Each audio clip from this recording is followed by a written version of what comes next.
Hello mga kabondaksyo Vlog 27. Nandito na naman po tayo for today's video. Samahan niyo po ko at ngayong araw ng umaga magtitimpla tayo ng alwasan tsaka na may honeybee dahil ito daw po ay maganda sa ubo.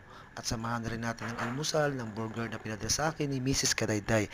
At ito nga po nagpapakulo nga po tayong tubig at talagyan na natin ng pure honeybee. Yan. Napakasarap nga po niyan, malinamnam. Pero hindi siya ganong matamis dahil pag nainom nyo po yan, try nyo po mga Kabondaksyo Vlog 27. Pag na-try nyo po yan, gagaan ang gana ng inyong baga. At yan nga, pinapakita ko nga po yung burger na yan. Siyempre, isasabay ko sa pagkain. Yan. Bihira na lang din ako magkape mga Kabondaksyo. So, yun lang po mga Kabondaksyo Vlog 27. Please support and paki-subscribe na rin po at click ang notification bell para updated kayo sa mga video ko. Bye-bye. Thank you!